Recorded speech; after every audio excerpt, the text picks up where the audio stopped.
In the middle of the 20th century, the United States was humming with a very specific kind of energy. If you look at the bustling streets and crowded storefronts of post-war America, you see a culture rapidly building a new identity centered on a specific brand of national optimism. Doris Day became the living symbol of that outlook. This photograph captures the exact aesthetic that defined her: the crisp checkered dress, the pearls, the wide smile. She personified the wholesome girl next door. She used that persona to build an entertainment career spanning nearly 50 years, eventually becoming a top box office draw throughout the 1960s. But that success came with a cost. The public fell in love with the cheerful character she played on screen and locked her into a single restrictive pop culture category. Long before she was a household name, she was Doris Marianne Kappelhoff, a performer who arrived in Hollywood with years of technical vocal training and stage experience already behind her. Pop culture routinely takes complex icons and flattens them into easily consumable labels. By focusing entirely on her smile, the public narrative ignored the reality of her life, her fierce independence, her serious dramatic capabilities, and her off-screen work. To understand her enduring legacy, we have to look past the image that made her famous.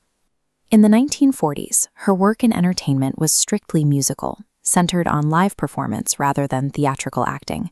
She began her career in the big band era. A vocalist had to project enough raw, technical power into these silver studio microphones to be heard over a live, multi-piece brass orchestra. She found immediate success with the track Sentimental Journey, which became a major hit for soldiers returning from World War II. In a competitive industry, her distinct vocal tone and precise phrasing made her a fixture on the radio. Hollywood eventually took notice of her ability to connect with a massive audience and recruited her to bring that musical talent to film.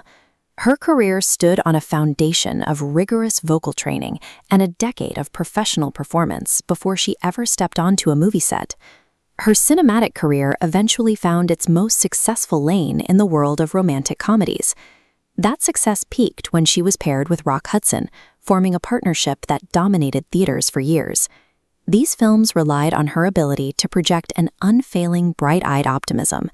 Because she executed these roles so effectively, the American public permanently associated her with the girl next door image.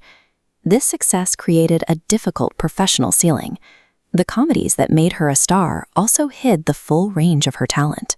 She pushed back against that perception by aggressively seeking out intense, dramatic acting roles.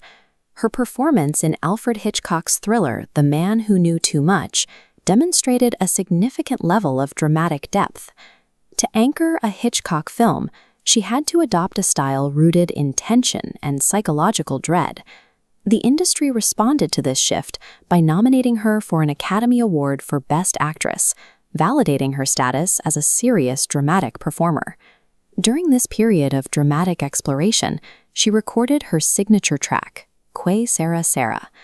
While the song is often remembered as a light-hearted jingle, it functions as a meditation on uncertainty.